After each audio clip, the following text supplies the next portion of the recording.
you think it hurts? Hurts? I could feel Savathun behind my eyes when she reached into my mind. What do you think these Hive feel when we reach into theirs? I also find the Scion's methods unsettling, but they can uncover Savathun's plans more efficiently than I ever could. Better to just put them out of their misery. Keitel believes these Hive might hold deeper secrets. Do not make the mistake of thinking these things deserve your sympathy. Even though they have the light. Maybe you were the wrong person to put on this assignment. They may be our enemies, but this feels like a new low for the Vanguard. For Zavala. Watch your mouth. You New Light see Zavala as some toothless diplomat, but you wouldn't believe what he's sacrificed to become the man he is. Someone who will make the hard choice, and make sure his people understand why. Then I can't wait to hear the speech about all this. You want a speech? Today the Vanguard did what had to be done. Mercy prevailed. Speech over. Say it a little louder. I don't think this guy could hear you. This doesn't look like mercy to me. Then you're not looking hard enough.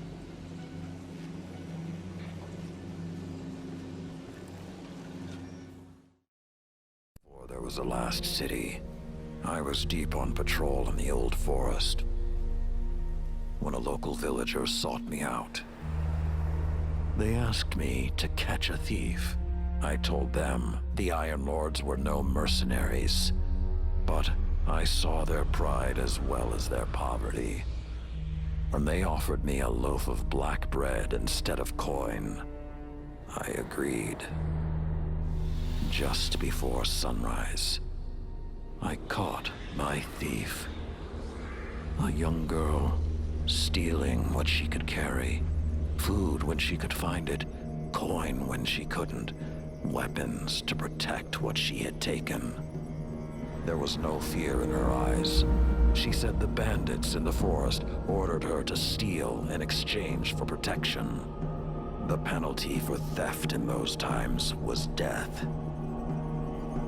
Instead, I pulled the crest from around my neck and pressed it into her hands.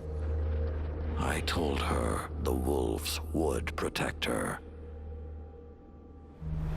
In a settlement rich with stolen supplies, I found the bandits and cut them down. 38 lives to spare one.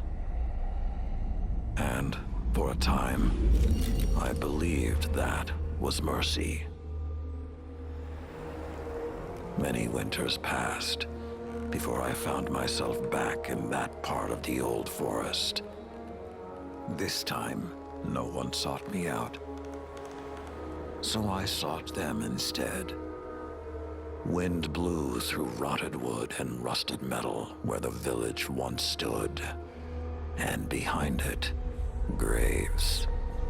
Then piled stones, then bare mounds of earth, and then a pit. My blood was high. I tore through the forest, hunting for those responsible. Finally, in a settlement rich with stolen supplies, I found her. A lightless woman, with my crest around her neck. There was no fear in her eyes. She spoke plainly. When the villagers could no longer tithe, her wolves no longer protected them.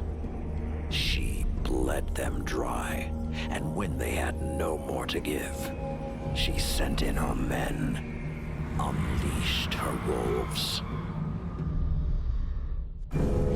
Mercy to an enemy cannot come at the cost of mercy for their victims.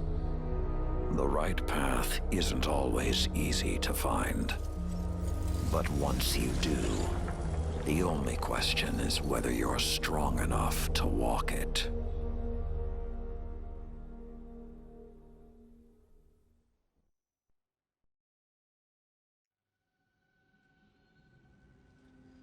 Consider that the next time you feel pity for our enemies.